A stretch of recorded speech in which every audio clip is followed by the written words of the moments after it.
നിലമ്പൂരിൽ കോൺഗ്രസ് അനുനയ നീക്കങ്ങൾക്ക് വഴങ്ങാതെ ആര്യാടൻ ഷൌക്കത്ത്. മുതിർന്ന നേതാക്കൾ ആര്യാടൻ ഷൌക്കത്തുമായി ആശയവിനിമയം നടത്തും. ഉപതെരഞ്ഞെടുപ്പ് പ്രചാരണത്തിന് എംഎൽഎമാരും എംപിമാരും ഉൾപ്പെടെ കൂടുതൽ നേതാക്കളെ രംഗത്തിറക്കാനാണ് കോൺഗ്രസ് തീരുമാനം. അതേസമയം തെരഞ്ഞെടുപ്പ് ഫലം പിണറായി വിജയനെതിരെയുള്ള വിധിയെഴുത്താകുമെന്ന് PV അൻവർ പറഞ്ഞു.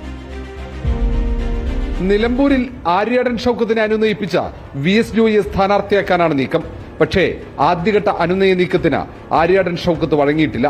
സ്ഥാനാർത്ഥിയാകാൻ ഷൌക്കത്തും അനുയായികളും ചരടുവലി സജീവമാക്കി.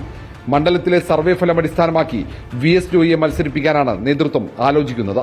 പാർട്ടിയിൽ പ്രധാന പദവി നൽകി ഷൌക്കത്തിനെ അനുനയിപ്പിക്കാൻ കഴിയുമെന്ന് നേതൃത്വം പ്രതീക്ഷിക്കുന്നു. UDF-നൊപ്പം നിലമ്പൂർ തെരഞ്ഞെടുപ്പ് PV അൻവറിനും നിർണായകമാണ്. ഏത് തെരഞ്ഞെടുപ്പിലും ഒരു സ്ഥാനാർത്ഥി വളരെ പ്രധാനമായ ഘടകമാണല്ലോ. രാഷ്ട്രീയത്തിനൊരു വോട്ടുണ്ട്, സ്ഥാനാർത്ഥിക്കൊരു വോട്ടുണ്ട്. രാഷ്ട്രീയത്തിൻ്റെ വോട്ടും സ്ഥാനാർത്ഥിയുടെ വോട്ടും ഒരുമിച്ച് കിട്ടുമ്പോഴാണ് ഈ വലിയ ഭൂരിപക്ഷം വരുന്നത്. ആ രീതിയിലുള്ള ഒരു കാഴ്ചപ്പാടോട് കൂടിയിട്ട് ആ കാര്യങ്ങൾ മുന്നോട്ട് പോകുമെന്ന് തന്നെയാണ് ഞാൻ മനസ്സിലാക്കുന്നത്. നിലവിലെ രാഷ്ട്രീയ സാഹചര്യം അനുകൂലമാണെന്ന് UDF വിലയിരുത്തുന്നു. അൻവറിന്റെ കരുത്തിലാണ് നേതാക്കളുടെ പ്രതീക്ഷ.